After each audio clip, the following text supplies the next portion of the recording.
안녕하세요, 여러분. 오늘도 찾아주셔서 감사합니다. 구독과 좋아요, 알림 설정 꼭 부탁드려요. 오늘 사연은 천사 같던 간병인의 숨겨진 끔찍한 진실, 정말 상상도 못할 인과응보가 기다리고 있어요. 그럼 지금부터 들려드리겠습니다. 그날 아침, 김민수의 세상은 완전히 바뀌었습니다. 평소와 다름없이 출근 준비를 하던 그는 화장실에서 들려오는 둔탁한 소리에 발걸음을 멈췄습니다. 급히 달려간 그곳에서 민수가 발견한 것은 의식을 잃고 쓰러진 어머니 김복순의 모습이었습니다. 어머니, 어머니, 아무리 불러도 대답이 없었습니다. 민수는 떨리는 손으로 119에 신고했고 구급차가 도착할 때까지 어머니의 손을 꼭 잡고 있었습니다. 72세의 복수는 그동안 큰 병 없이 건강하게 지내왔던 터라 갑작스러운 중풍은 가족들에게 큰 충격이었습니다. 응급실에서 하루 종일 기다린 끝에 의사로부터 들은 진단명은 뇌중풍이었습니다. 다행히 생명에는 지장이 없지만 오른쪽 팔다리에 마비가 온 상태였습니다. 언어 기능에도 약간의 장애가 있어 말이 어눌해졌고 일상생활에 상당한 도움이 필요한 상태가 되었습니다. 오빠, 어머니 상태가 어떻게 돼요? 해외에 거주하는 여동생 영희는 급히 화상통화를 걸어왔습니다. 민수는 상황을 설명하면서도 마음이 무거웠습니다.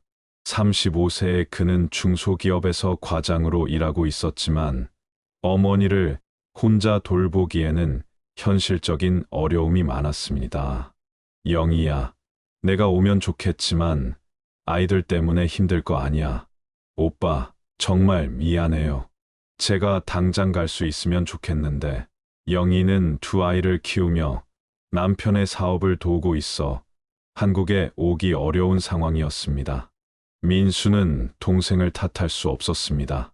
결국 전문 간병인을 구하는 것이 최선의 방법이었습니다. 병원에서 퇴원 후 민수는 여러 간병인 소개소를 알아보았습니다. 경력이 좋고 신뢰할 만한 사람을 찾는 것이 쉽지 않았습니다. 특히 중풍 환자를 전문으로 돌보는 경험이 있는 간병인은 더욱 구하기 어려웠습니다. 그러던 중 한 소개소에서 박지혜라는 간병인을 소개받았습니다. 32세의 지혜는 5년간 간병인으로 일하며 중풍 환자를 전문으로 돌봐온 경력이 있었습니다. 소개소 직원은 지혜를 극찬했습니다. 이분은 정말 성실하고 환자분들이 모두 좋아하세요. 간병 기술도 뛰어나고 무엇보다 마음씨가 따뜻하거든요. 민수는 지혜와 처음 만났을 때부터 좋은 인상을 받았습니다.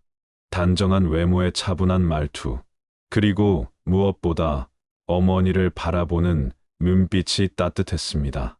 지혜는 복순의 상태를 꼼꼼히 살펴보며 전문적인 질문들을 했습니다. 어머니께서 평소에 드시던 약이 있으신가요? 그리고 좋아하시는 음식이나 싫어하시는 음식도 알려주시면 좋겠어요. 민수는 지혜의 세심한 태도에 감동했습니다. 단순히 일로만 접근하는 것이 아니라 정말 복순을 위하는 마음이 느껴졌습니다. 지혜는 복순의 손을 조심스럽게 잡으며 말했습니다. 어머니, 전 박지혜예요. 앞으로 어머니를 잘 돌봐드릴게요. 복순은 어눌한 말투로 대답했습니다. 고맙습니다. 지혜는 복순의 대답에 눈물을 글썽이며 말했습니다. 저는 어렸을 때 부모님을 잃어서 엄마가 없어요. 그래서 어머니 같은 분을 모시는 건 제게 정말 큰 행복이에요. 민수는 지혜의 말에 가슴이 뭉클했습니다. 단순한 일이 아니라 진심으로 어머니를 돌봐줄 사람을 만난 것 같았습니다. 지혜는 이어서 말했습니다. 어머니, 제가 어머니를 친어머니처럼 모시겠습니다. 걱정하지 마세요.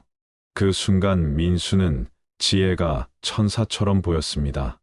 어머니의 갑작스러운 병으로 막막했던 상황에서 이런 좋은 사람을 만난 것이 기적 같았습니다. 지혜는 그날부터 복순을 정성껏 돌보기 시작했습니다. 첫날부터 지혜의 간병 실력은 놀라웠습니다.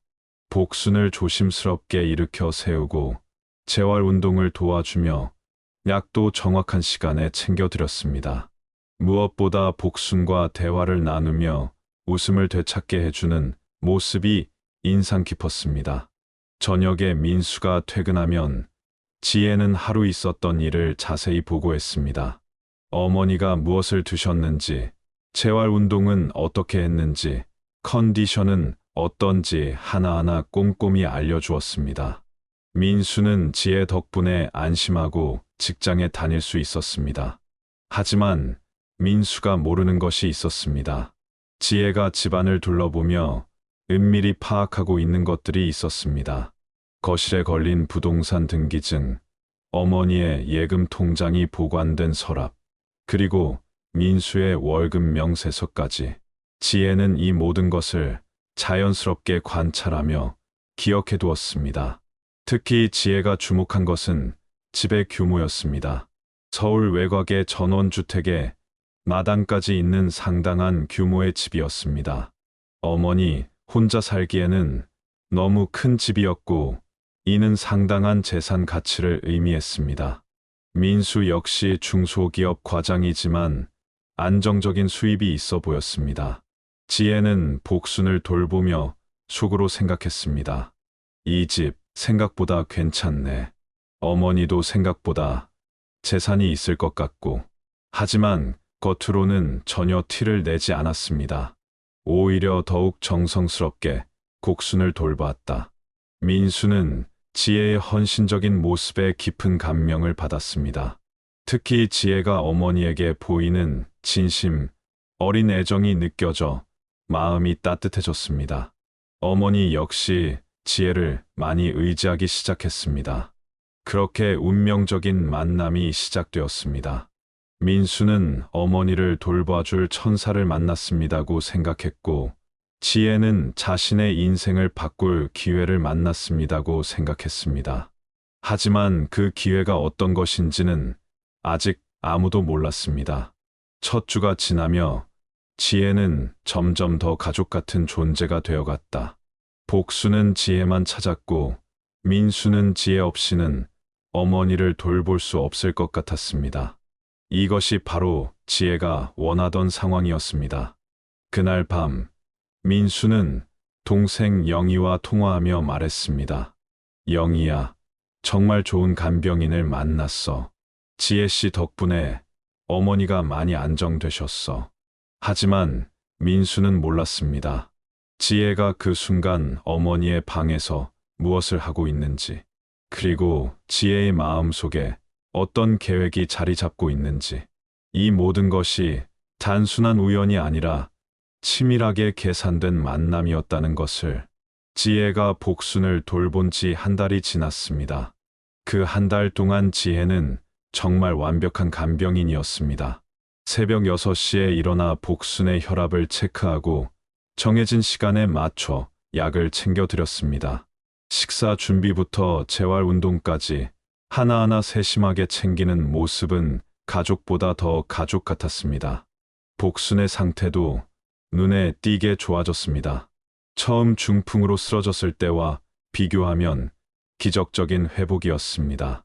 오른쪽 팔의 움직임이 조금씩 돌아오고 있었고 어눌했던 말도 점점 또렷해지고 있었습니다. 의사도 복순의 빠른 회복에 놀라워했습니다. 어머니, 정말 대단하세요. 이 정도 회복 속도라면 곧 혼자서도 걸으실 수 있을 것 같아요. 지혜는 복순의 손을 잡으며 격려했습니다. 복순은 지혜를 보며 환하게 웃었습니다. 예전처럼 말은 유창하지 않지만 지혜에 대한 고마움은 충분히 전해졌습니다. 지혜야, 정말 고마워. 어머니, 뭘 그러세요? 제가 더 고마운 거려. 지혜의 헌신적인 돌봄 덕분에 민수는 마음 편히 직장에 다닐 수 있었습니다. 회사에서도 민수의 일 능률이 눈에 띄게 좋아졌습니다. 어머니 걱정으로 마음이 무거웠던 지난 몇 달과는 완전히 달랐습니다. 민수 씨, 요즘 표정이 많이 밝아지셨네요. 동료들도 민수의 변화를 알아챘습니다. 민수는 지혜 이야기를 할 때마다 감사함을 감추지 못했습니다. 지혜가 단순한 간병인이 아니라 가족 같은 존재가 되었다는 것을 모든 사람이 알 수 있었습니다. 한편 해외에 있는 영희도 어머니의 상태 호전 소식을 듣고 안심했습니다. 매주 화상통화를 통해 어머니의 모습을 확인할 때마다 놀라운 변화를 볼 수 있었습니다. 어머니, 정말 많이 좋아지셨네요. 지혜, 언니 덕분이에요. 영희는 지혜를 언니라고 부르며 고마움을 표현했습니다. 지혜는 영희의 말에 겸손하게 답했습니다. 저는 당연한 일을 하고 있을 뿐이에요. 어머니께서 너무 좋으신 분이라 제가 더 기뻐요. 지혜는 영희와의 대화에서도 완벽한 며느리 역할을 해냈습니다. 영희는 지혜가 있어서 정말 다행이라고 생각했습니다. 멀리 떨어져 있어 어머니를 직접 돌볼 수 없는 상황에서 지혜 같은 사람이 있습니다는 것은 천운이었습니다. 두 번째 달이 지나며 지혜는 점점 더 가족의 일원처럼 행동하기 시작했습니다. 단순히 간병만 하는 것이 아니라 집안일까지 도맡아 했습니다. 청소, 빨래, 장보기까지 모든 것을 척척 해냈습니다. 지혜 씨, 너무 많이 해주시는 것 같아요. 간병만 해주셔도 되는데. 민수가 미안해하자 지혜는 웃으며 답했습니다. 민수 씨, 저는 정말 괜찮아요. 어머니를 모시는 게 제게는 큰 행복이에요. 저에게는 엄마가 없잖아요. 지혜는 항상 자신의 불우한 과거를 언급하며 동정심을 불러일으켰다. 어렸을 때 부모를 잃고 고아원에서 자랐습니다는 이야기, 혼자 힘들게 살아왔습니다는 이야기들이 민수의 마음을 더욱 아프게 했습니다. 실제로 지혜의 과거는 그렇게 불우하지 않았습니다. 부모는 살아있었고 단지 가난했을 뿐이었습니다. 하지만 지혜는 이런 거짓말을 아무렇지 않게 해왔습니다. 이전에 돌보았던 환자들의 가족들에게도 똑같은 이야기를 했었습니다. 지혜가 정말 놀라운 것은 연기 실력이었습니다. 복순 앞에서는 정말 친딸처럼 행동했고 민수 앞에서는 완벽한 간병인이었습니다. 그 누구도 지혜의 진짜 모습을 의심하지 않았습니다. 세 번째 달이 되자 지혜는 더욱 대담해졌습니다. 복순이 낮잠을 자는 동안 민수의 방을 둘러보며 중요한 서류들을 확인했습니다. 부동산 등기부 등본, 예금 통장 사본, 보험 서류까지 하나하나 꼼꼼히 살펴보았습니다. 역시 생각보다 재산이 꽤 있네. 지혜는 속으로 만족스러워했습니다. 전원주택의 시세만 해도 상당했고 복순의 예금 잔고도 만만치 않았습니다. 민수의 월급도 안정적이었습니다. 모든 조건이 지혜의 계획에 완벽하게 맞아떨어지고 있었습니다. 지혜는 복순의 일상을 면밀히 관찰했습니다. 언제 잠이 들고 언제 깨는지, 어떤 음식을 좋아하고 어떤 약을 복용하는지 모든 것을 기록했습니다. 겉으로는 더 나은 돌봄을 위한 것처럼 보였지만 실제로는 다른 목적이 있었습니다. 민수는 지혜의 이런 세심함에 더욱 감동했습니다. 어머니의 작은 변화까지 놓치지 않고 체크하는 모습에서 진정한 전문가의 모습을 보았습니다. 지혜 씨는 정말 대단해요.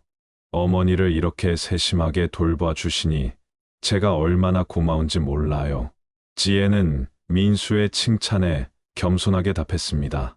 민수 씨, 저는 정말 당연한 일을 하고 있을 뿐이에요. 어머니께서 제 친어머니라고 생각하고 돌보고 있어요. 이런 대화가 오갈 때마다 지혜는 자신의 계획이 성공적으로 진행되고 있음을 느꼈습니다. 민수의 신뢰를 완전히 얻었고 복순도 자신을 완전히 의지하고 있었습니다. 이제 다음 단계로 넘어갈 때가 되었습니다. 어느 날 저녁, 지혜는 민수에게 조심스럽게 말을 꺼냈습니다. 민수 씨, 제가 한 가지 말씀드리고 싶은 게 있어요. 네, 뭔가요? 이 집에서 어머니를 돌보면서 정말 행복해요. 제가 평생 꿈꿔왔던 가정의 모습이에요. 민수는 지혜의 말에 가슴이 따뜻해졌습니다. 지혜가 단순한 일로만 생각하지 않고 진심으로 가족을 생각하고 있습니다는 것을 알 수 있었습니다. 지혜 씨, 저희도 정말 고마워요. 지혜 씨가 아니었다면 어떻게 됐을지 생각만 해도 아찔해요. 지혜는 민수의 말에 눈물을 글썽이며 답했습니다. 민수 씨, 저는 정말 평생 어머니를 모시고 싶어요. 이 말은 단순한 간병인으로서의 각오가 아니었습니다. 지혜는 은밀히 민수에게 자신의 마음을 전하고 있었습니다. 하지만 너무 직접적이지 않게 어머니에 대한 효심으로 포장해서 표현했습니다. 민수는 지혜의 말에 깊이 감동했습니다. 이렇게 좋은 사람이 어머니를 돌봐준다는 것이 얼마나 큰 축복인지 새삼 깨달았습니다. 그리고 한편으로는 지혜에 대한 다른 감정도 생기기 시작했습니다. 그날 밤, 민수는 잠자리에 들면서 지혜에 대해 생각했습니다. 단순히 간병인으로만 보기에는 너무 소중한 존재가 되었습니다. 어머니뿐만 아니라 자신에게도 없어서는 안 될 사람이 되었습니다. 하지만 민수는 몰랐습니다. 지혜가 그 순간 복순의 방에서 무엇을 하고 있는지, 그리고 지혜의 진짜 계획이 무엇인지, 완벽한 간병인의 가면 뒤에 숨겨진 진짜 얼굴이 어떤 것인지 말이다. 지혜는 복순이 깊이 잠든 것을 확인한 후 조심스럽게 곡순의 약통을 들여다보았습니다. 혈압약, 혈액순환 개선제, 영양제까지 모든 약의 효능과 복용법을 완벽히 파악했습니다. 그리고 작은 노트에 무언가를 적어두었습니다. 이제 준비는 끝났어. 다음 단계로 넘어가자. 지혜의 완벽한 가면 뒤에서 진짜 계획이 시작되려 하고 있었습니다. 하지만 그 누구도 이를 알아차리지 못했습니다. 모든 사람이 지혜를 천사로만 보고 있었으니까. 지혜가 복순을 돌본 지 4번째 달이 시작되었습니다. 이제 지혜는 단순한 간병인이 아니라 완전히 가족의 일원이 되어 있었습니다. 복순은 지혜만 찾았고 민수는 지혜 없는 일상을 상상할 수 없을 정도가 되었습니다. 어느 봄날 저녁, 민수가 퇴근하자 지혜가 평소보다 조금 다른 모습으로 다가왔습니다. 살짝 화장을 하고 예쁜 앞치마를 두른 모습이 어머니를 돌보는 간병인이라기보다는 다정한 며느리 같았습니다. 민수 씨, 오늘 어머니께서 기분이 정말 좋으셨어요. 제가 만든 미역국을 한 그릇이나 드셨어요. 지혜의 목소리에는 평소와 다른 설렘이 묻어 있었습니다. 민수도 모르게 지혜를 다시 한번 바라보았습니다. 언제부터인가 지혜가 단순한 간병인이 아닌 다른 존재로 느껴지기 시작했습니다. 지혜 씨가 정말 잘해주시니까 어머니가 그러시는 거죠. 민수의 대답에 지혜는 수줍게 미소를 지었습니다. 그 미소에는 계산된 순수함이 담겨 있었지만 민수는 그것을 진짜 수줍음으로 받아들였습니다. 복순의 상태는 계속해서 좋아지고 있었습니다.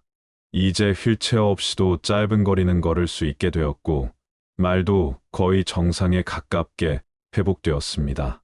의사도 놀라운 회복이라며 칭찬을 아끼지 않았습니다. 복순 씨, 정말 대단하세요. 이 정도 회복 속도라면 완전히 예전 상태로 돌아가실 수 있을 것 같습니다. 의사의 말에 민수는 기뻤지만 한편으로는 복잡한 마음이 들었습니다. 어머니가 완전히 회복되면 지혜가 떠날 수도 있습니다는 생각 때문이었습니다. 언제부터인가 지혜는 민수에게 없어서는 안 될 존재가 되어 있었습니다. 그날 밤, 지혜는 민수에게 조심스럽게 말을 꺼냈습니다. 민수 씨, 제가 솔직히 말씀드리고 싶은 게 있어요. 네, 말씀하세요. 이 집에서 보낸 시간이 제 인생에서 가장 행복한 시간이었어요.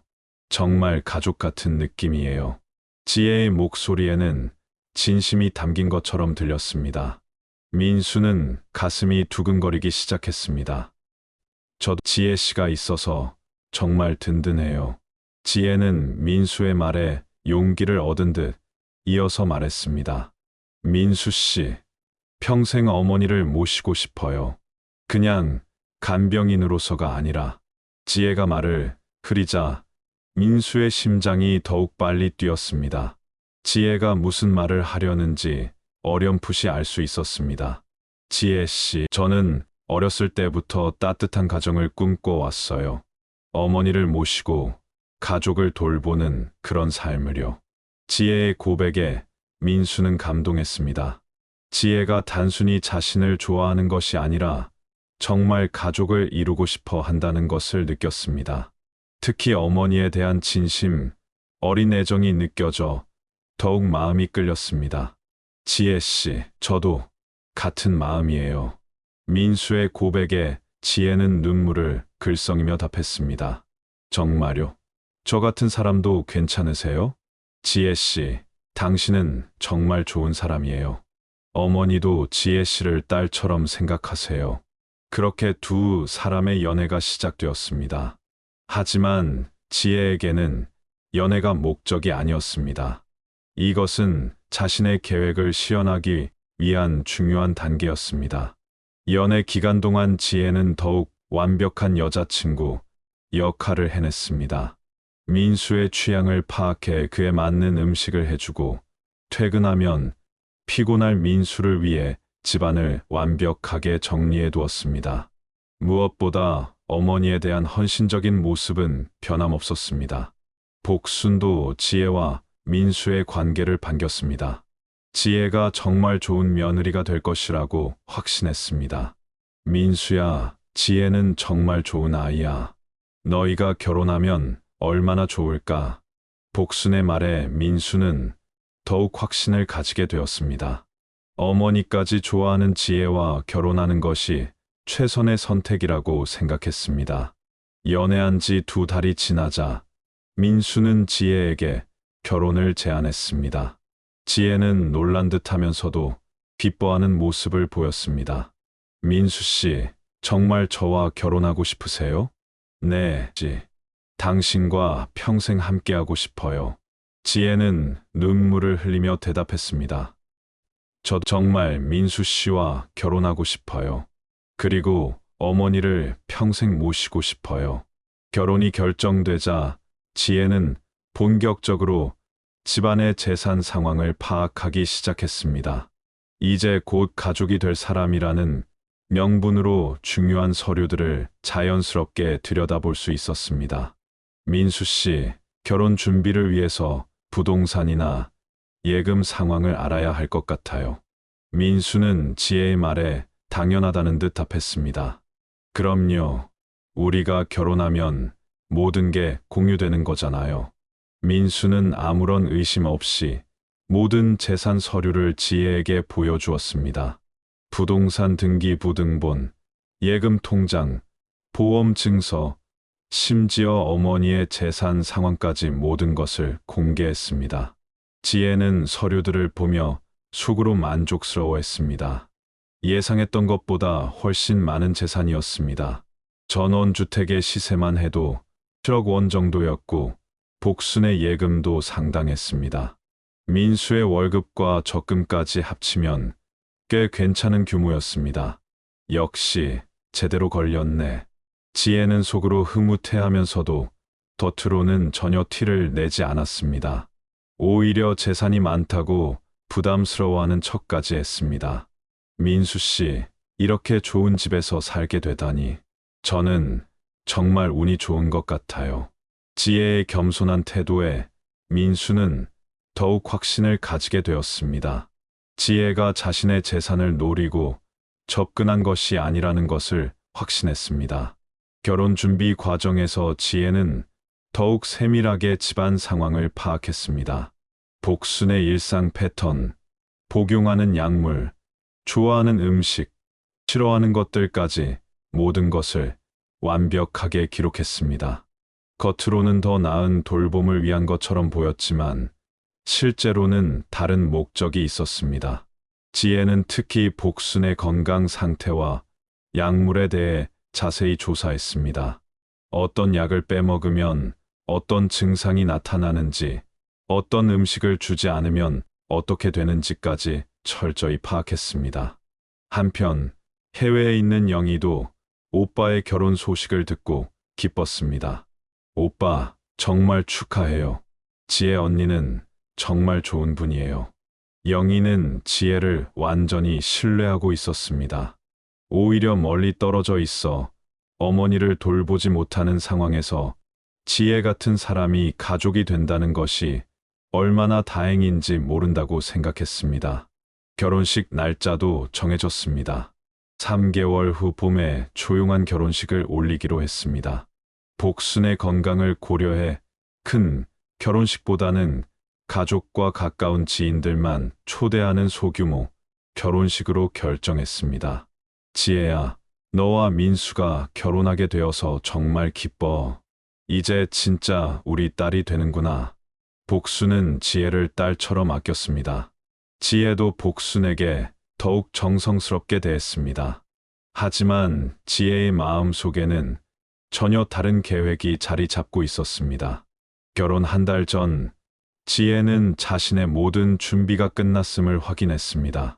집안의 재산 상황, 복순의 건강 상태, 민수의 일상 패턴까지 모든 것을 완벽히 파악했습니다. 이제 진짜 계획을 실행할 때가 되었습니다. 그날 밤, 지혜는 작은 노트에 적어둔 메모를 다시 한번 확인했습니다. 2년 계획으로 천천히 정리하고 유산 챙기자. 지혜의 진짜 목적이 드러나는 순간이었습니다.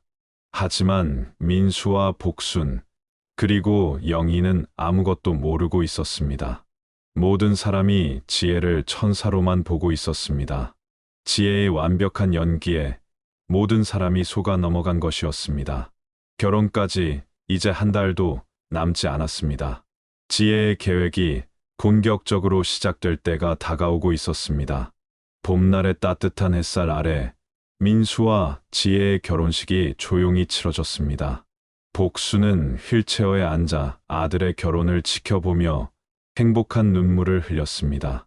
지혜는 순백의 드레스를 입고 완벽한 신부의 모습으로 모든 하객들의 축복을 받았습니다. 지혜는 눈물을 흘리며 답했습니다. 어머니, 저 정말 열심히 효도하겠어요. 결혼식에 참석한 모든 사람들이 지혜의 진심에 감동했습니다. 특히 신랑의 어머니를 그렇게 진심으로 모시겠다고 다짐하는 며느리는 흔치 않았습니다. 신혼여행은 복순의 건강을 고려해 1박 2일로 짧게 다녀왔습니다. 지혜는 신혼여행 내내 어머니가 걱정된다며 하루라도 빨리 돌아가고 싶어 했습니다. 민수는 지혜의 이런 모습에 더욱 감동했습니다. 결혼 후 첫 달, 지혜는 여전히 완벽한 며느리였습니다. 새벽 6시에 일어나 시어머니의 혈압을 체크하고 정해진 시간에 맞춰 약을 챙겨드렸습니다. 민수가 출근할 때는 도시락까지 싸서 보내주는 세심함을 보였습니다. 하지만 지혜에게는 변화가 시작되고 있었습니다.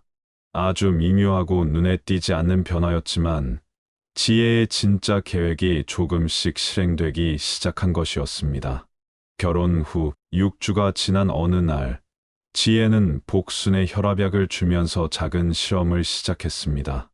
하루는 정상적으로 주고 다음 날은 양을 조금 줄여서 주는 것이었습니다. 워낙 미묘한 차이라 복순도 민수도 전혀 알아채지 못했습니다. 어머니, 오늘 약 드실 시간이에요. 지혜는 평소와 똑같은 목소리로 말하며 약을 건넸다. 복수는 아무런 의심 없이 약을 받아 먹었습니다. 하지만 그 약은 평소보다 한 알이 적었습니다. 지혜는 이런 식으로 아주 조심스럽게 실험을 계속했습니다. 혈압약을 하루 걸러 하루씩 정상량으로 주거나 영양제를 몰래 하나씩 빼는 정도였습니다. 워낙 신중하게 진행해서 당장 눈에 띄는 변화는 없었습니다. 두 번째 달이 지나면서 지혜는 조금 더 대담해졌습니다. 복순이 좋아하는 미역국을 만들 때 평소보다 간을 싱겁게 하거나 영양가 있는 재료를 조금씩 빼기 시작했습니다. 복순이 오늘 국이 좀 싱거운 것 같네라고 하면 지혜는 어머니, 나이가 있으셔서 짠 음식은 좋지 않을 것 같아서요 라며 건강을 위한 것처럼 둘러댔습니다. 민수는 지혜의 이런 세심함에 오히려 감탄했습니다. 어머니의 건강까지 생각해서 음식을 조절해주는 지혜의 모습이 더욱 고마웠습니다. 지혜야, 어머니 건강 관리까지 신경 써줘서 고마워. 당연한 일이에요. 어머니가 건강하셔야 저도 마음이 편해요. 지혜는 이런 대화를 통해 자신의 행동을 정당화했습니다. 모든 것이 복순의 건강을 위한 것처럼 포장했습니다. 어머니, 요즘 몸이 어떠세요? 지혜는 매일 복순의 컨디션을 체크했습니다. 겉으로는 건강을 챙기는 것 같았지만 실제로는 자신의 실험이 어떤 영향을 미치는지 관찰하고 있었습니다. 요즘 좀 피곤한 것 같아. 나이가 들어서 그런가? 복순의 대답에 지혜는 속으로 만족했습니다. 계획이 조금씩 효과를 보이고 있었습니다. 하지만 겉으로는 걱정스러운 표정을 지었습니다. 어머니, 혹시 어디 아픈 데는 없으세요? 병원에 가볼까요? 아니야. 그냥 좀 피곤할 뿐이야. 지혜가 워낙 잘해줘서 몸은 좋아졌는데 나이가 들어서 그런가 봐. 복수는 지혜를 의심하기는커녕 오히려 고마워했습니다. 지혜의 계획이 완벽하게 진행되고 있었습니다. 네 번째 달이 되자 지혜는 좀 더 적극적으로 나섰다. 복순이 낮잠을 자는 동안 방 안의 온도를 평소보다 높게 하거나 낮게 해서 숙면을 방해했습니다. 또한 밤중에 일부러 작은 소음을 내서 곡순의 잠을 자주 깨우기도 했습니다. 어머니, 어젯밤에 잘 주무셨어요?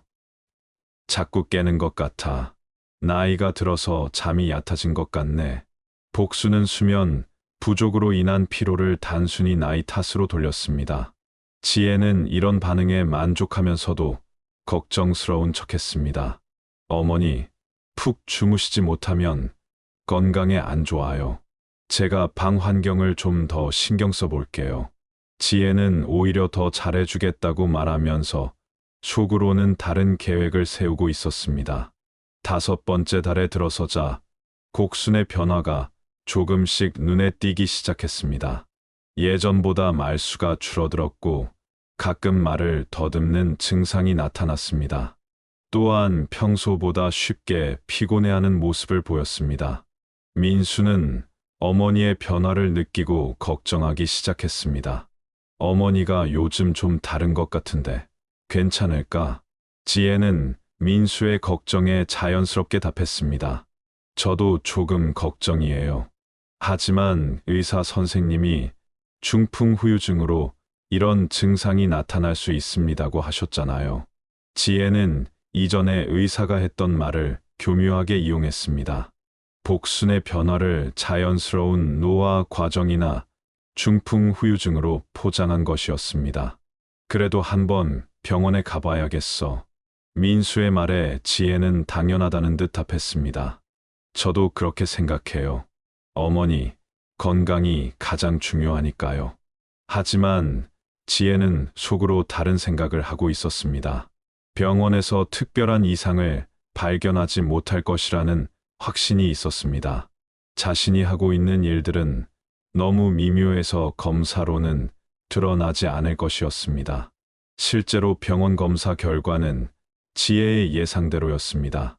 특별한 이상이 발견되지 않았고 의사는 나이와 중풍후유증으로 인한 자연스러운 변화라고 진단했습니다. 다행히 큰 문제는 없어 보입니다. 다만 나이가 드시면서 체력이 떨어지는 것 같으니 영양 관리를 잘해주세요. 의사의 말에 민수는 안심했습니다. 지혜도 겉으로는 안도하는 표정을 지었지만 속으로는 계획이 성공적으로 진행되고 있음에 만족했습니다. 6번째 달이 되자 지혜는 더욱 대담해졌습니다.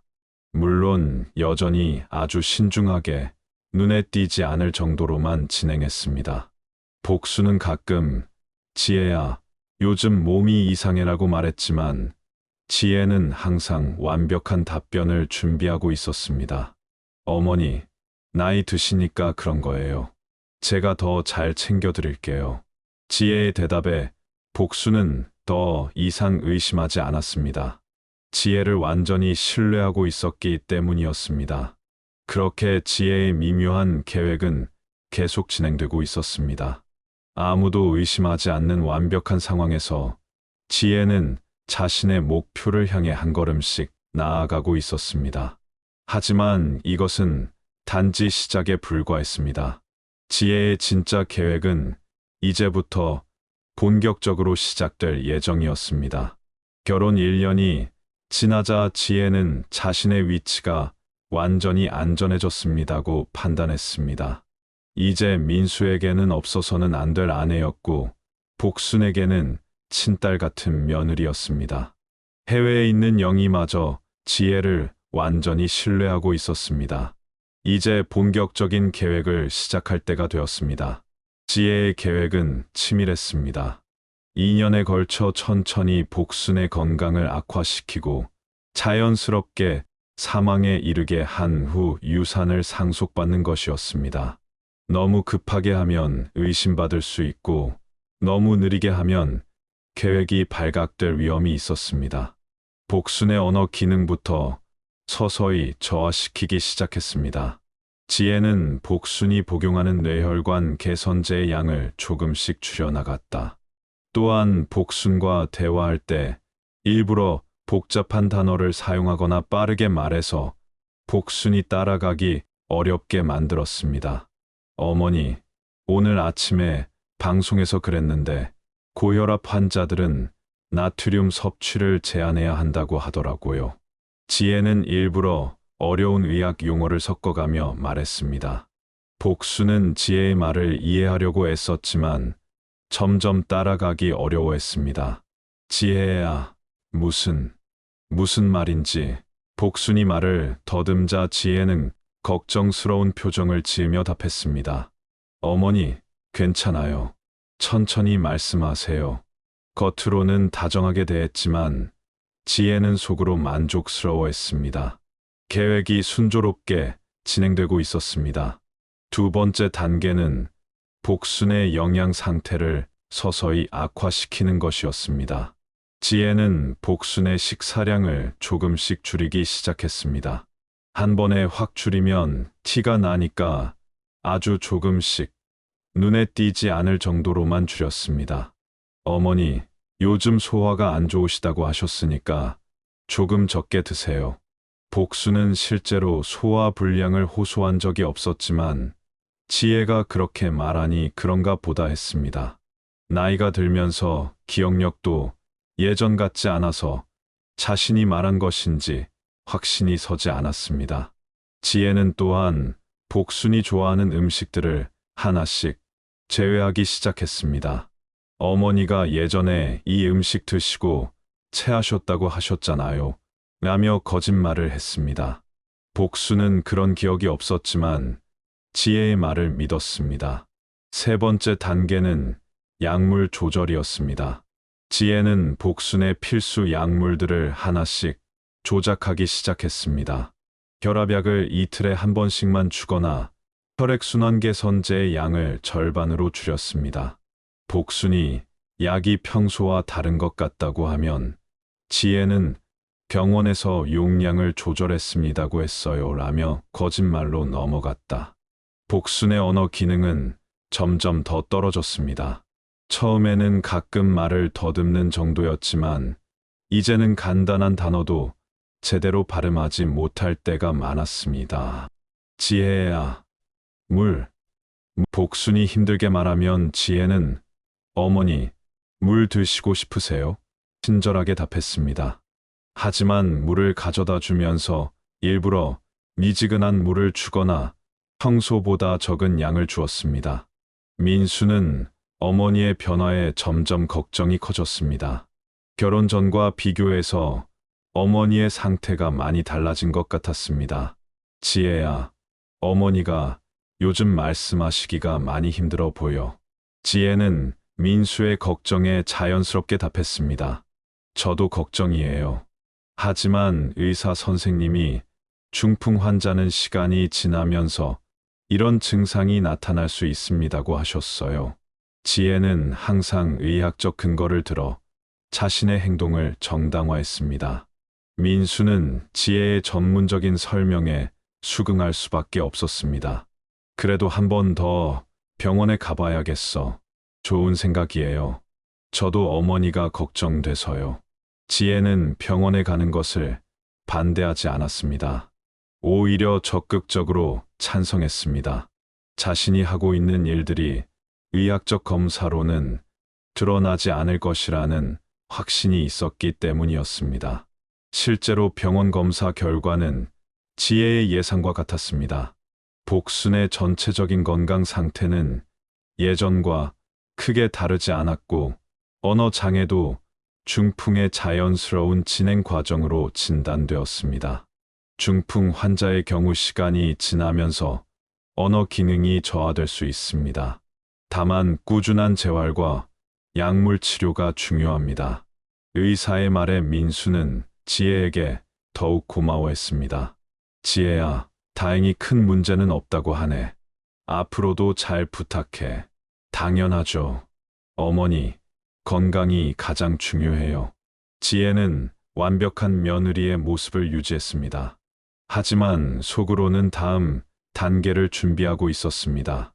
결혼 1년 3개월이 지나자 지혜는 더욱 적극적으로 나섰다. 복순의 방에 몰래 습도 조절기를 설치해서 밤중에 습도를 극도로 높이거나 낮춰서 호흡기에 부담을 주었습니다.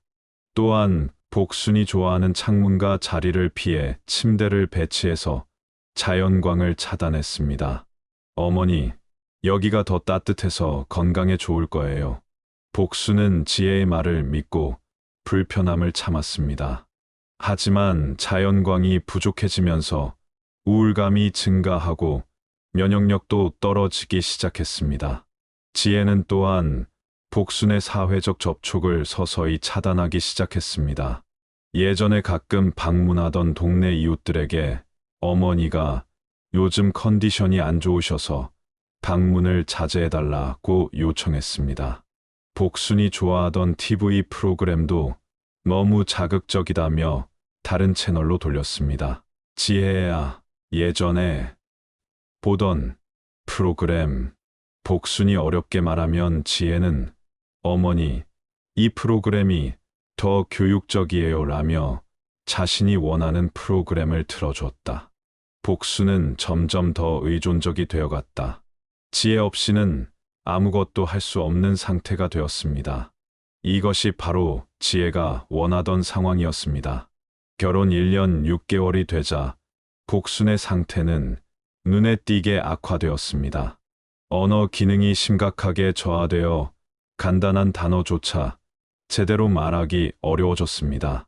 식욕도 많이 떨어져서 식사량이 현저히 줄었습니다. 민수는 어머니의 급격한 변화에 충격을 받았습니다. 1년 전만 해도 거의 정상에 가깝게 회복되었던 어머니가 이렇게까지 악화될 줄은 예상하지 못했습니다. 지혜야, 어머니 상태가 너무 안 좋아진 것 같아. 뭔가 잘못된 건 아닐까? 민수의 걱정에 지혜는 눈물을 글썽이며 답했습니다. 저도 정말 걱정이에요. 제가 더 잘해드려야 하는데 제가 부족해서 그런가 봐요. 지혜는 오히려 자책하는 모습을 보여주었다. 이런 지혜의 모습에 민수는 지혜를 탓할 수 없었습니다. 오히려 이렇게 힘든 상황에서도 어머니를 돌봐주는 지혜에게 더욱 고마워했습니다. 지혜야, 내가 잘못한 게 아니야. 내가 없었다면 어머니가 어떻게 됐을지 생각만 해도 끔찍해. 지혜의 계획은 완벽하게 진행되고 있었습니다. 복순의 상태는 계속 악화되고 있었고 그 누구도 지혜를 의심하지 않았습니다. 모든 사람이 지혜를 복순을 위해 희생하는 헌신적인 며느리로만 보고 있었습니다. 하지만 지혜는 아직 만족하지 않았습니다. 이것은 단지 중간 과정일 뿐이었습니다. 지혜의 최종 목표는 따로 있었고 그 목표를 달성하기 위해서는 더 과감한 조치가 필요했습니다. 그날 밤, 지혜는 자신의 노트에 새로운 계획을 적어두었습니다. 다음 단계 준비 완료. 본격적인 실행 시작. 지혜의 진짜 계획이 본격적으로 시작되려 하고 있었습니다. 결혼 1년 8개월이 지나자 곡순의 언어 기능이 거의 완전히 사라졌습니다. 이제 간단한 단어조차 제대로 발음할 수 없었고 대부분 신음소리나 손짓으로만 의사표현을 할 수 있었습니다. 지혜가 그토록 기다리던 순간이 드디어 왔습니다. 복순이 무언가 말하려고 애쓰는 모습을 보며 지혜는 속으로 만족스러워했습니다. 이제 복순이 무슨 일을 당해도 다른 사람들에게 알릴 방법이 없었습니다. 지혜는 드디어 본격적인 학대를 시작할 수 있게 되었습니다. 첫 번째 변화는 식사였습니다. 지혜는 복순에게 하루 한 끼만 주기 시작했습니다. 아침과 점심은 건너뛰고 저녁에만 소량의 죽을 주었습니다. 복순이 배고파서 음식을 요구하는 손짓을 해도 지혜는 무시했습니다. 어머니, 너무 많이 드시면 소화에 안 좋아요. 지혜는 복순 앞에서도 태연하게 거짓말을 했습니다. 복순은 배고픔에 괴로워했지만 말로 표현할 수 없어 더욱 답답했습니다. 민수가 퇴근해서 어머니 식사는 잘하셨어요? 라고 물으면 지혜는 네, 세 끼 다 잘 드셨어요 라고 거짓말했습니다. 민수는 지혜의 말을 완전히 믿었습니다. 두 번째는 약물이었습니다. 지혜는 복순의 필수 약물들을 대폭 줄이기 시작했습니다. 혈압약은 일주일에 2번만 주고 혈액순환계 선제는 아예 주지 않았습니다. 대신 가짜 약을 만들어서 주는 척했습니다. 어머니, 약 드실 시간이에요. 지혜가 건네는 것은 밀가루로 만든 가짜 알약이었습니다. 복순은 약맛이 이상하다는 것을 느꼈지만 표현할 방법이 없었습니다. 눈빛으로만 이상하다는 신호를 보냈지만 지혜는 아무렇지 않게 무시했습니다. 세 번째는 위생관리였습니다. 지혜는 복순을 찬물로 씻기기 시작했습니다. 겨울철에도 차가운 물로 몸을 닦아주었습니다. 복순이 추워서 떨면 참으세요. 금방 끝나요라며 더욱 차가운 물을 사용했습니다. 복순이 추위에 떨며 신음소리를 내면 지혜는 어머니, 좀만 참으세요라고 말하면서도 전혀 온수로 바꿔주지 않았습니다. 가장 잔인한 것은 정서적 학대였습니다. 지혜는 복순이 도움을 요청하는 손짓을 할 때마다 일부러 무시하거나 반대로 행동했습니다. 복순이 물을 달라고 손짓하면 물을 치워버리고 따뜻하게 해달라고 하면 오히려 창문을 열어서 찬바람이 들어오게 했습니다. 복순이 간절히 뭔가를 요청해도 지혜는 무슨 말씀인지 모르겠어요 라며 모른 척했습니다. 복순의 눈에서 눈물이 흘러도 지혜는 전혀 신경 쓰지 않았습니다. 민수는 어머니가 점점 말라가는 모습에 걱정이 커졌습니다. 불과 몇 달 전만 해도 그럭저럭 건강해 보였던 어머니가 이제는 앙상한 뼈만 남은 것 같았습니다. 지혜야, 어머니가 너무 마르신 것 같은데. 민수의 걱정에 지혜는 완벽한 연기를 펼쳤다. 저도 정말 걱정이에요. 말씀을 못 하시니까 스트레스가 심하신 것 같아요. 제가 더 신경 쓸게요. 지혜는 오히려 눈물까지 흘리며 자신도 힘들다는 표현을 했습니다. 민수는 이런 지혜의 모습에 더욱 미안해했습니다. 지혜야, 내가 너무 고생하는구나. 미안해. 괜찮아요. 어머니를 위해서라면 뭐든지 할 수 있어요. 지혜의 완벽한 연기에 민수는 완전히 속아 넘어갔다. 지혜가 어머니를 위해 희생하고 있습니다고 생각했습니다. 한편 해외에 있는 영희는 화상통화로 어머니의 모습을 보고 깜짝 놀랐습니다. 어머니, 너무 마르신 것 같은데 괜찮으세요? 영희의 걱정에 지혜가 대신 답했습니다. 영희 씨, 어머니께서 요즘 식욕이 많이 떨어지셨어요.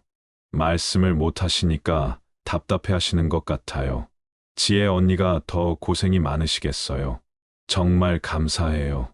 영희도 지혜의 거짓말에 완전히 속아 넘어갔다. 오히려 지혜에게 더욱 고마워했습니다. 지혜는 이제 대담하게 복순을 학대하기 시작했습니다. 복순이 화장실에 가고 싶다는 신호를 보내도 일부러 늦게 도와주어서 실수하게 만들었습니다.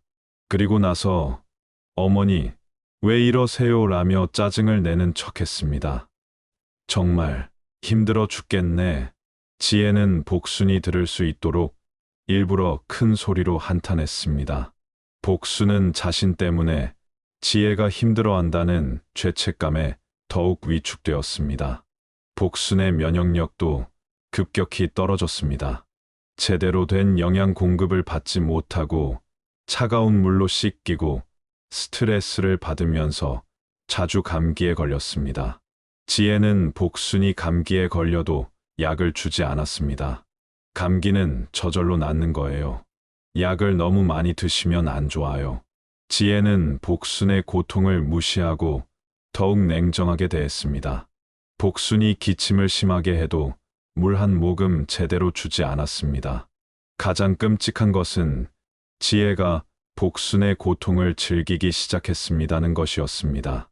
복순이 괴로워하는 모습을 보며 속으로 만족해했습니다. 특히 복순이 눈빛으로 도움을 요청할 때 일부러 모른 척하는 것에서 쾌감을 느꼈습니다. 복순이 간절히 뭔가를 요청하면 지혜는 뭐라고 하시는 거예요? 알아들을 수가 없네요 라며 잔인하게 무시했습니다. 복순의 상태는 날이 갈수록 악화되었습니다. 체중이 급격히 줄어들어 이제는 정말 뼈만 남은 것 같았습니다.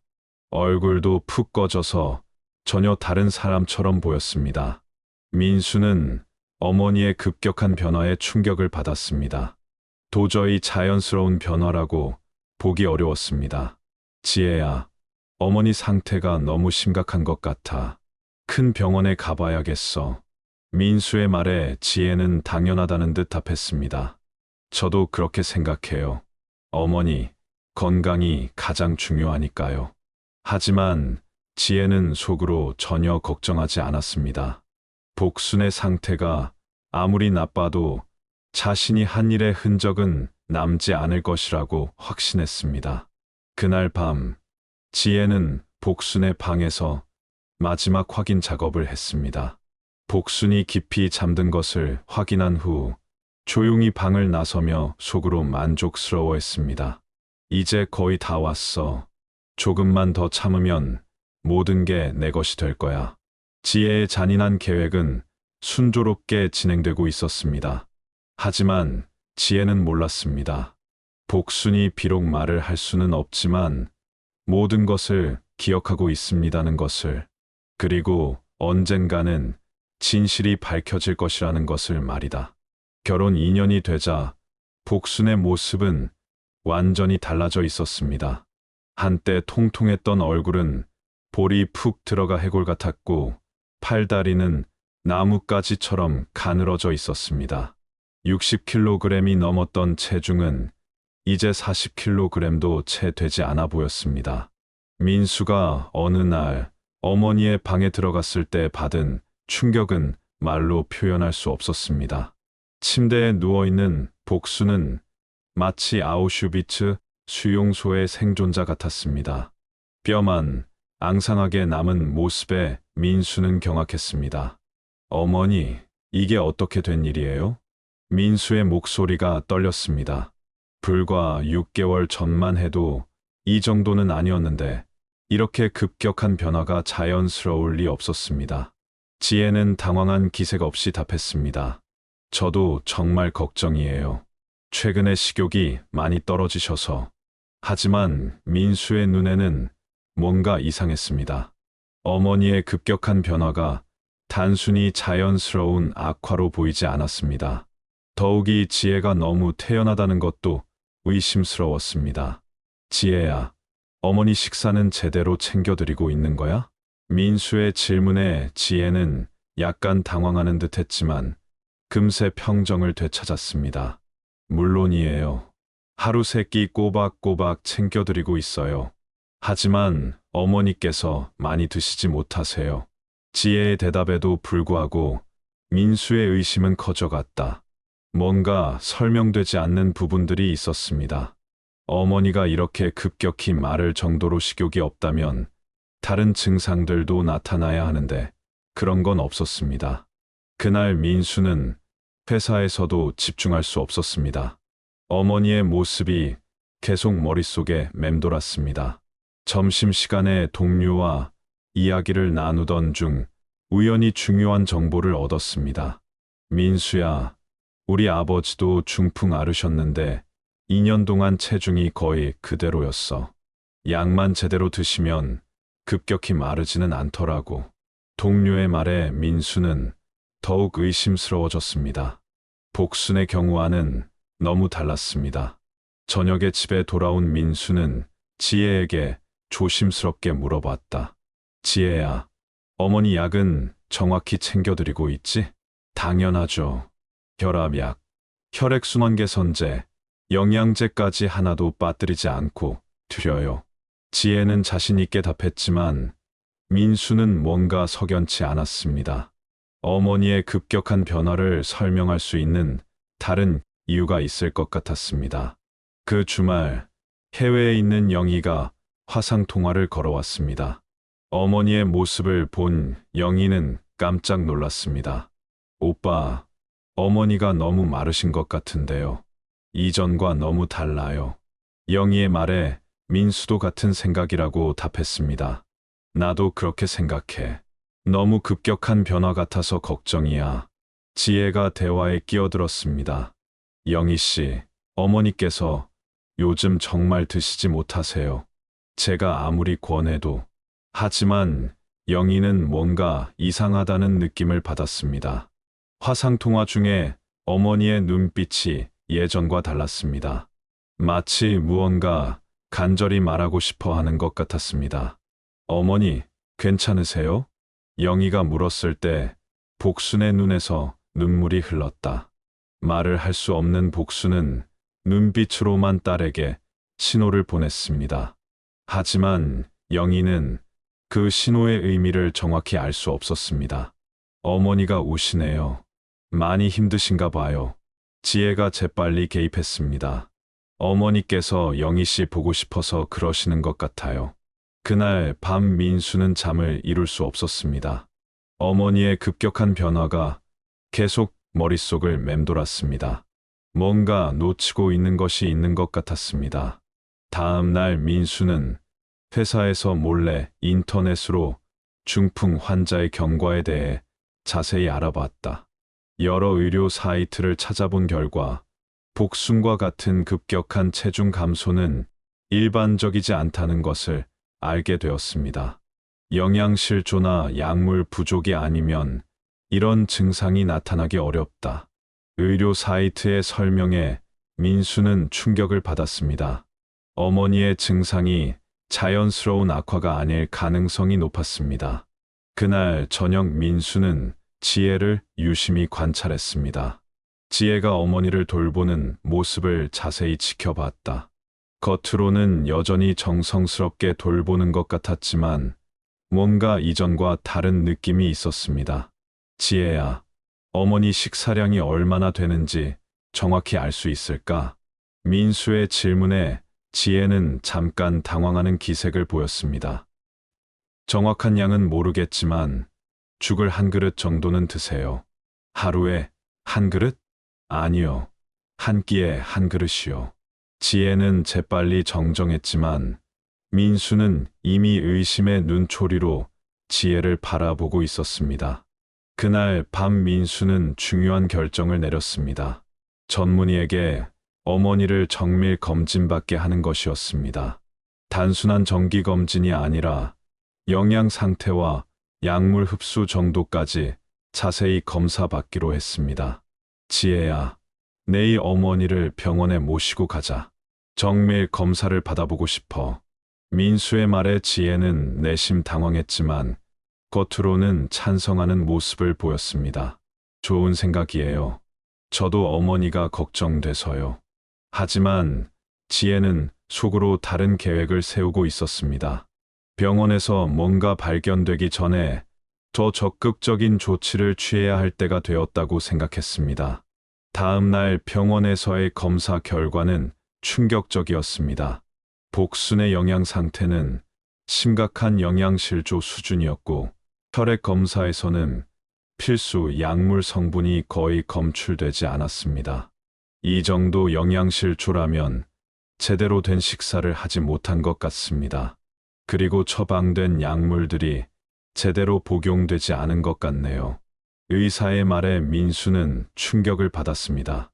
지혜가 말한 것과 완전히 달랐습니다. 의사 선생님, 그게 무슨 말씀이세요? 저희가 새끼 꼬박꼬박 챙겨드리고 약도 정확히 드리고 있는데. 지혜가 당황하며 변명했지만 의사는 단호하게 말했습니다. 검사 결과가 그렇게 나왔습니다. 이 정도 수치라면 상당 기간 제대로 된 영양 공급과 약물 복용이 이루어지지 않았습니다고 봐야 합니다. 병원에서 나오는 길에 민수는 지혜를 똑바로 쳐다봤다. 이제 더 이상 의심이 아니었습니다. 뭔가 심각한 문제가 있습니다는 확신이 들었습니다. 지혜야, 우리 집에 가서 정확히 어떤 일이 있었는지 이야기해야겠어. 민수의 차가운 목소리에 지혜는 이제 자신의 계획이 발각될 위험에 처했습니다는 것을 깨달았습니다. 하지만 아직 포기하지 않았습니다. 마지막 카드가 남아 있었습니다. 그날 밤, 지혜는 자신의 다음 행동을 결정했습니다. 이제 더 이상 은밀하게 할 시간이 없었습니다. 보다 과감한 조치가 필요했습니다. 병원에서 돌아온 후 민수는 밤새 고민했습니다. 의사의 말이 계속 머릿속에 맴돌았습니다. 영양실조와 약물 부족. 이 모든 것이 지혜의 말과는 정반대였습니다. 더 이상 우연이나 실수로 치부할 수 없었습니다. 다음 날 민수는 회사에 반차를 내고 전자상가로 향했습니다. 마음속으로는 지혜를 의심하고 싶지 않았지만 어머니의 상태가 너무 심각했습니다. 확실한 증거가 필요했습니다. CCTV 설치하려고 하는데요. 소형으로 몰래 설치할 수 있는 걸로요. 가정용이세요. 요즘 소형 카메라들이 정말 좋아졌어요. 이건 연필꽂이처럼 생겼는데 HD 화질로 녹화돼요. 민수는 가장 자연스러워 보이는 연필꽂이형 카메라를 선택했습니다. 집에 있어도 전혀 어색하지 않을 디자인이었습니다. 오후에 집으로 돌아온 민수는 지혜가 복순을 데리고 재활치료를 받으러 간 사이 몰래 카메라를 설치했습니다. 복순의 침실 책상 위에 자연스럽게 연필꽂이를 놓았습니다. 각도도 완벽했습니다. 침대와 방 전체가 다 보였습니다. 지혜가 복순을 모시고 돌아왔을 때 민수는 평소와 다름없이 행동했습니다. 지혜야, 재활치료는 어땠어? 어머니께서 조금 힘들어하시긴 했지만 그럭저럭 잘 받으셨어요. 지혜는 여전히 완벽한 며느리 연기를 하고 있었습니다. 하지만 민수는 이제 그 연기가 가면이라는 것을 알고 있었습니다.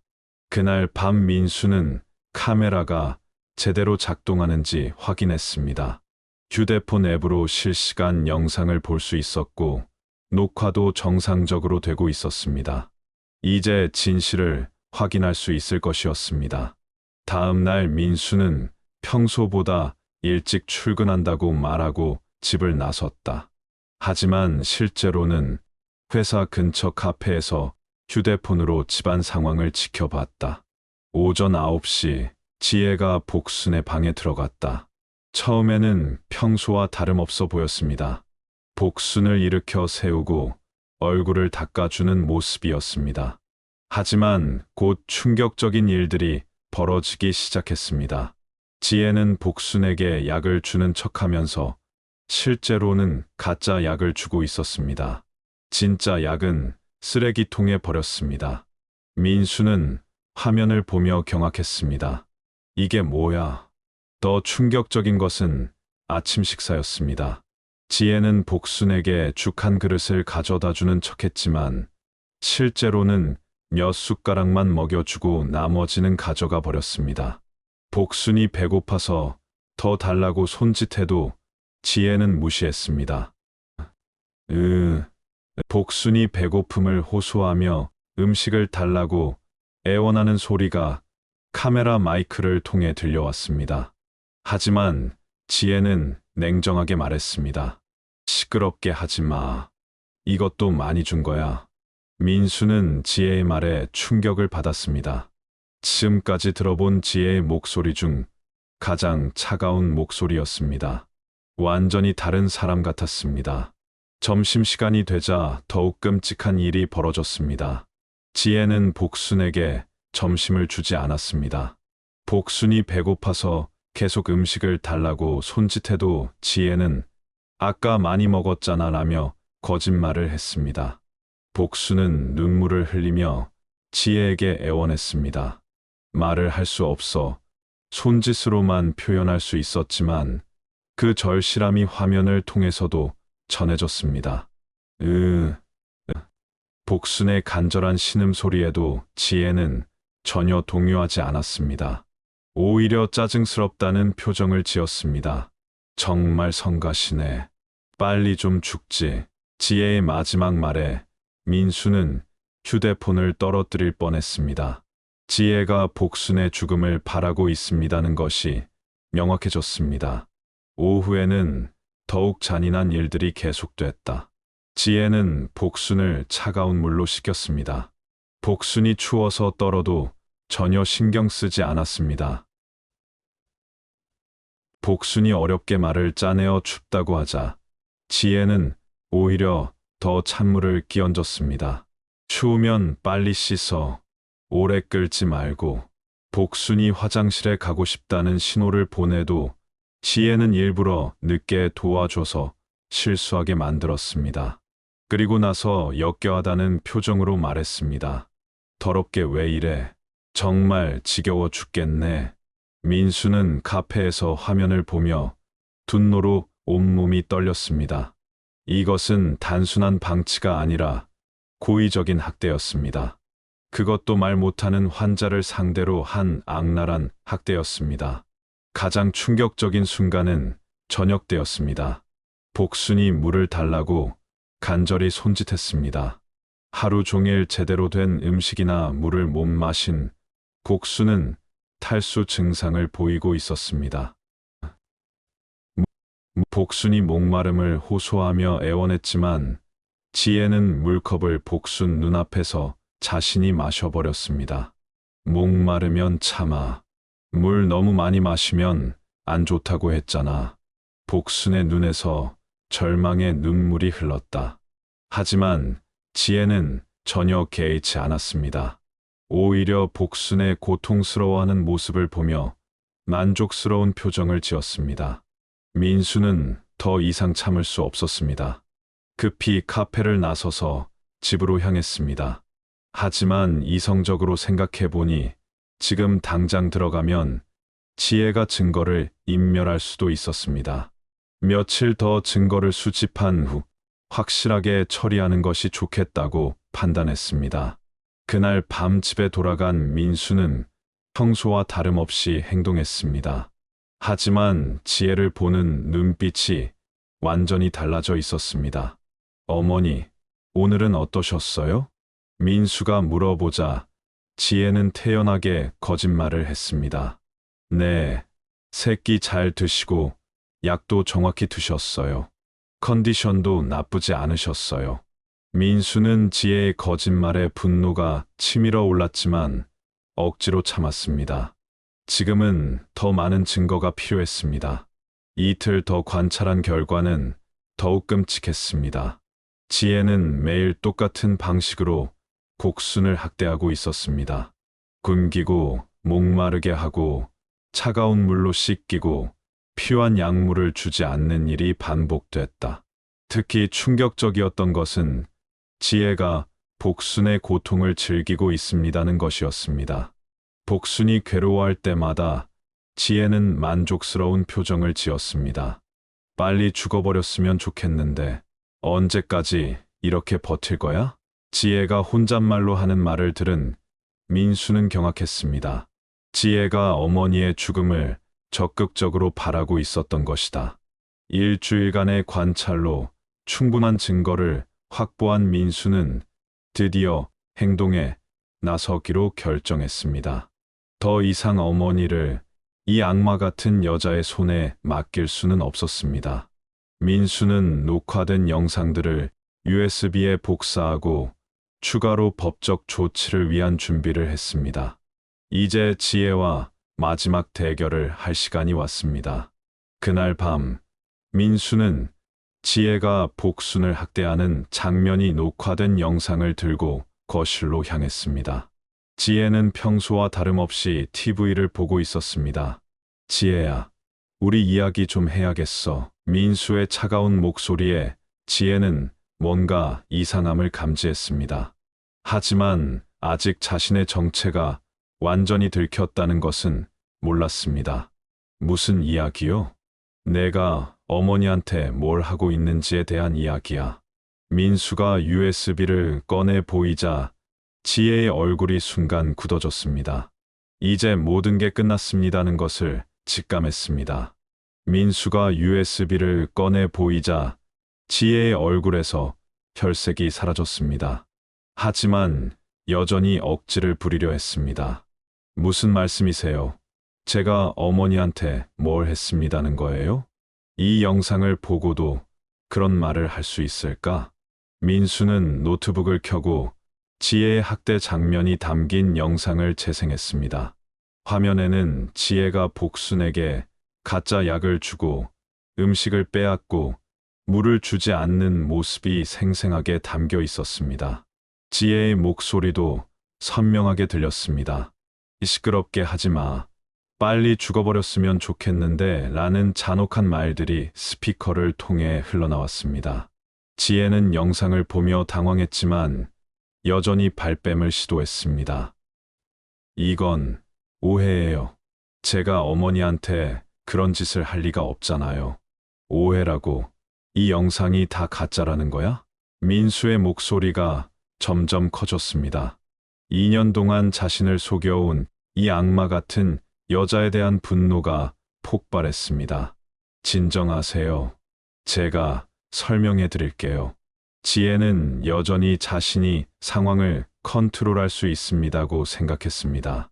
하지만 민수는 더 이상 지혜의 거짓말에 속아 넘어갈 사람이 아니었습니다.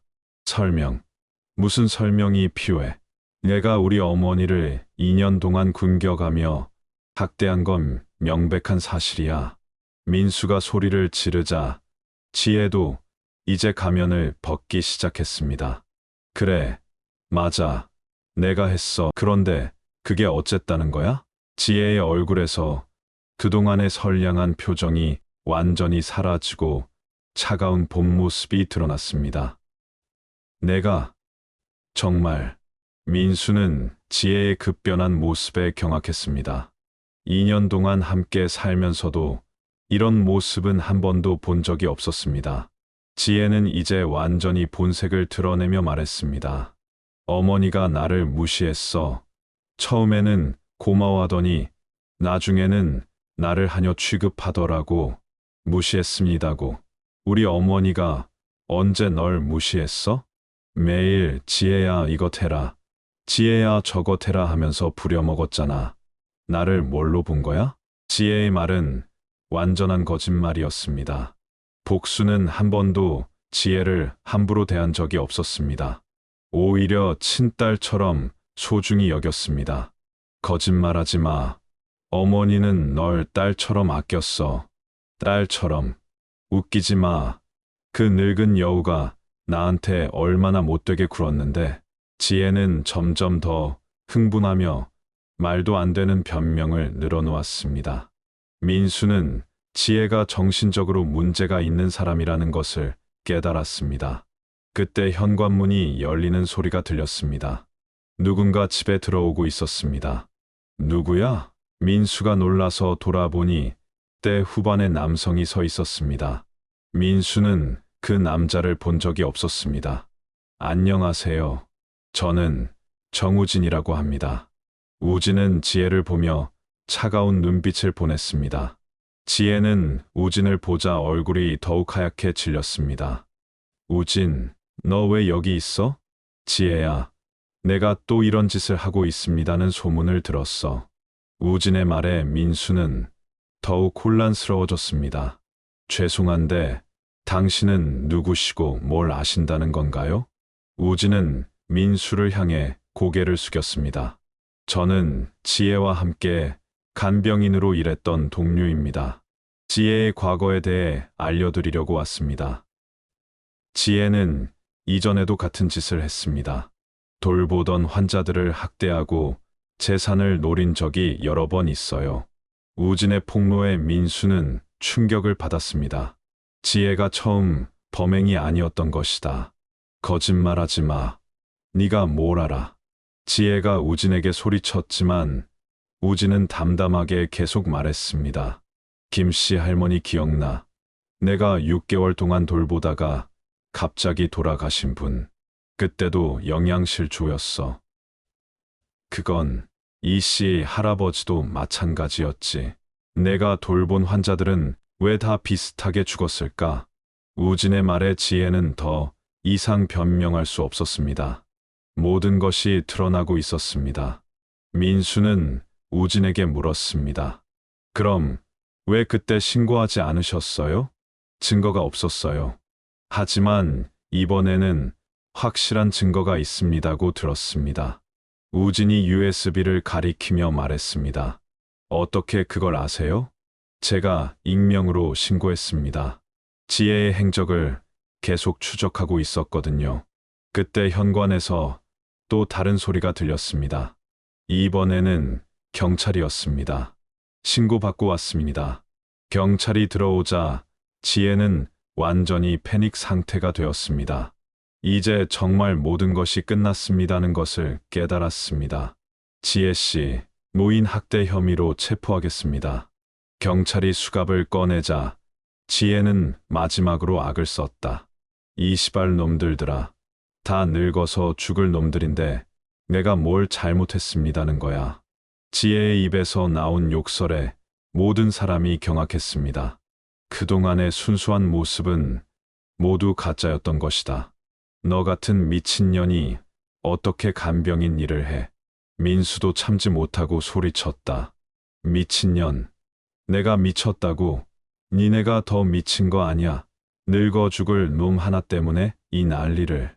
지혜는 끝까지 반성하지 않았습니다. 오히려 자신이 피해자인 것처럼 행동했습니다. 경찰이 지혜를 연행해 가면서 수사가 시작되었습니다. 우진이 제공한 과거 사건들과 민수가 수집한 영상 증거들이 결합되어 완벽한 사건이 구성되었습니다. 수사 과정에서 더욱 충격적인 사실들이 드러났습니다. 지혜의 휴대폰에서 발견된 메모에는 2년 계획으로 천천히 정리하고 유산 챙기자라는 내용이 적혀 있었습니다. 계획적이고 치밀한 범죄였던 것이다.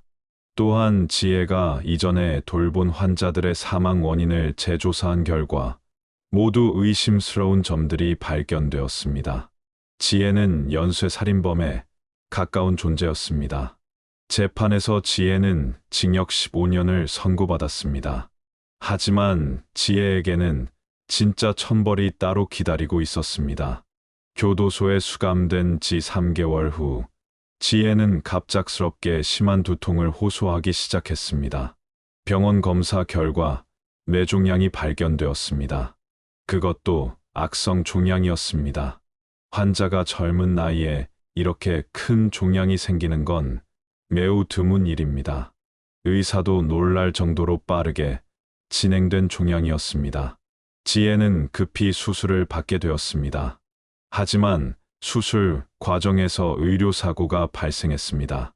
종양을 제거하는 과정에서 중요한 뇌 부위가 손상되어 지혜는 식물인간 상태가 되었습니다.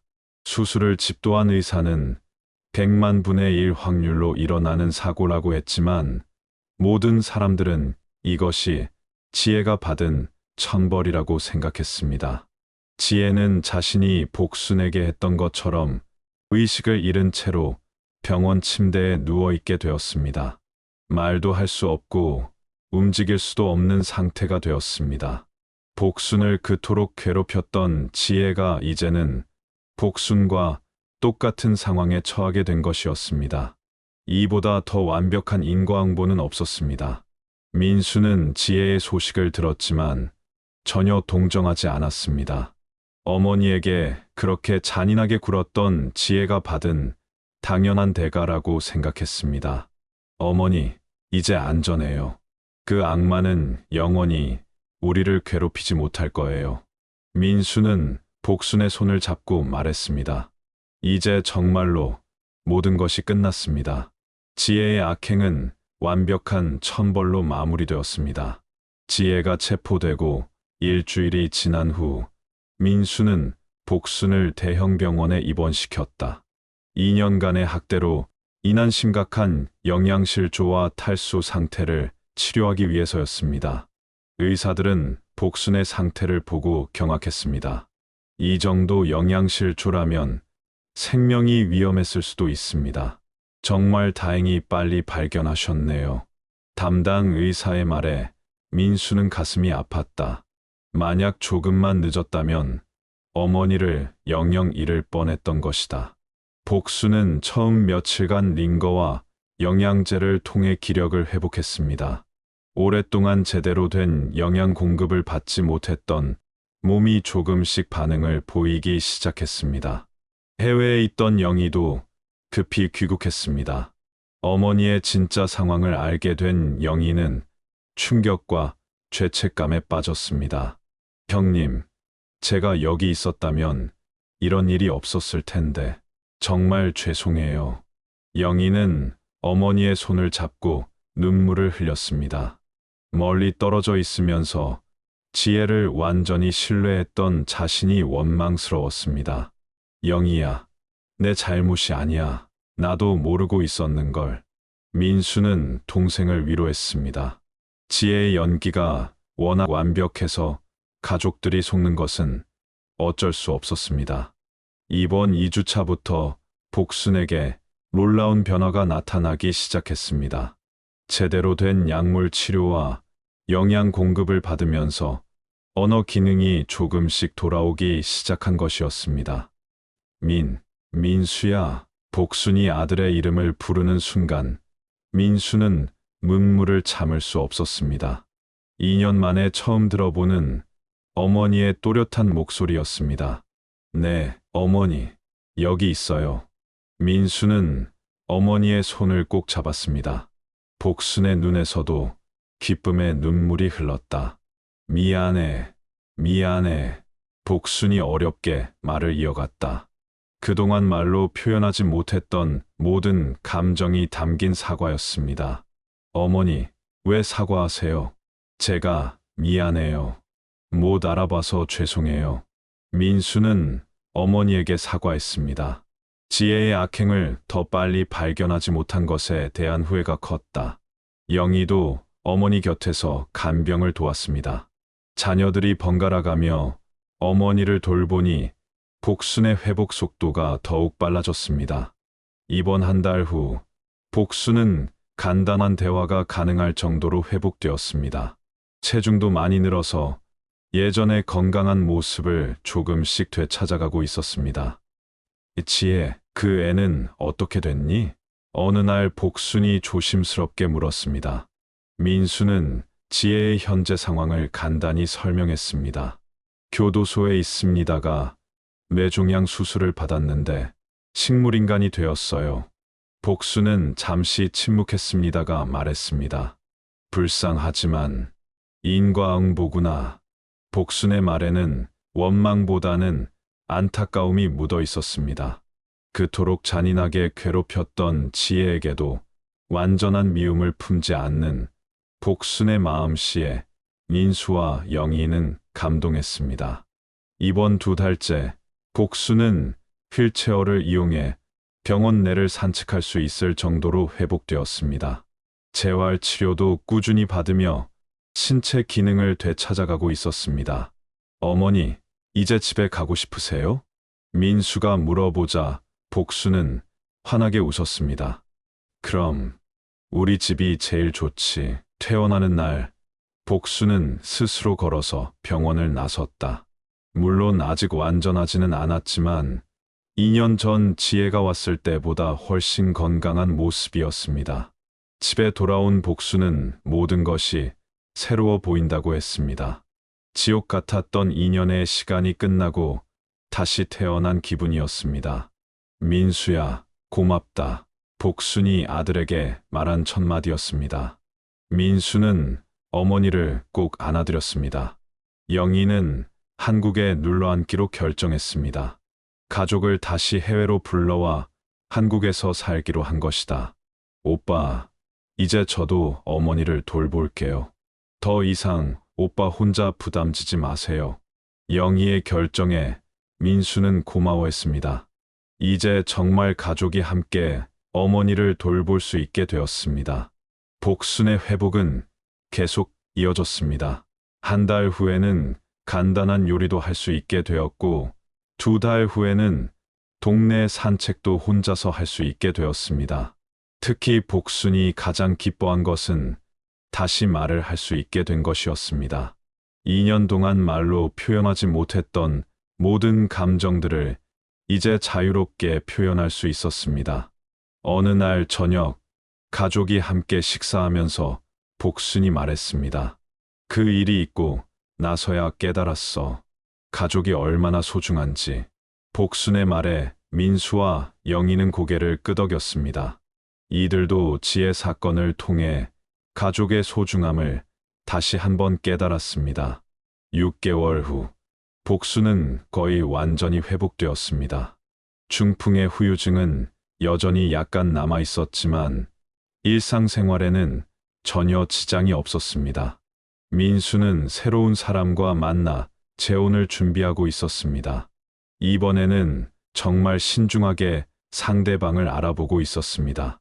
복순도 아들의 새로운 시작을 응원했습니다.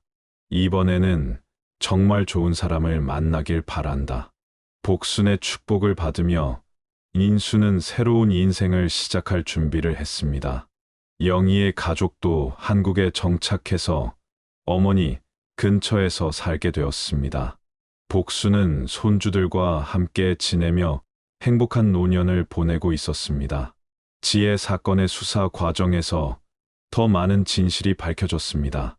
지혜가 이전에 돌본 환자들 중 3명이 의심스러운 상황에서 사망했습니다는 것이 확인되었습니다. 지혜는 연쇄살인범에 가까운 존재였던 것이다. 하지만 지혜는 이제 식물인간 상태라 더 이상 누구도 해칠 수 없었습니다. 복순을 괴롭혔던 것처럼 이제 지혜 자신이 의식 없는 채로 침대에 누워 있어야 했습니다. 1년 후, 복순은 완전히 건강을 되찾았습니다. 정기 검진에서도 모든 수치가 정상으로 나왔고 담당 의사도 놀라워했습니다. 이 나이에 이렇게 회복되는 건 정말 드문 일입니다. 가족분들의 정성스러운 돌봄 덕분이네요. 의사의 말에 가족들은 뿌듯해했습니다. 진짜 사랑으로 돌본 결과였습니다. 복수는 이제 동네에서 가장 건강한 노인 중 한 명이 되었습니다. 매일 산책을 하고 친구들과 만나며 활기찬 노년을 보내고 있었습니다. 어느 날 복순이 민수에게 말했습니다. 그 일이 없었다면 우리 가족이 이렇게 가까워질 수 있었을까? 뜻밖의 말이었습니다. 복수는 지혜 사건을 통해 가족의 소중함을 깨달았고 그 결과 더욱 행복한 가정을 만들 수 있었다고 생각하고 있었습니다. 민수도 어머니의 말에 공감했습니다. 비록 끔찍한 일이었지만 그 일을 통해 가족들이 더욱 단단해졌습니다. 지금도 복수는 건강하게 살고 있습니다.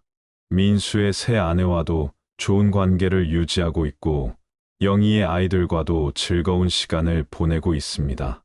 지혜는 여전히 식물인간 상태로 병원에 누워 있습니다. 의식을 되찾을 가능성은 거의 없다고 의사들은 말한다. 복순에게 그토록 잔인했던 지혜가 받은 완벽한 천벌이었습니다. 복순의 이야기는 이렇게 해피엔딩으로 끝났습니다. 악이 응징받고 선이 승리하는 전형적인 권선징악의 결말이었습니다. 그리고 무엇보다 가족의 사랑이 모든 것을 이겨낼 수 있습니다는 희망의 메시지를 전해주는 이야기였습니다. 어떠셨나요? 정말 충격적인 이야기였죠. 착한 척했던 박지혜가 결국 식물인간이 되어버린 완벽한 인과응보였습니다. 가족의 사랑으로 건강을 되찾으신 복순 어머니도 정말 다행이고요. 구독과 좋아요, 알림 설정 꼭 부탁드리고 댓글로 여러분 생각도 들려주세요. 항상 건강하시고 가족과 행복한 시간 보내세요. 감사합니다.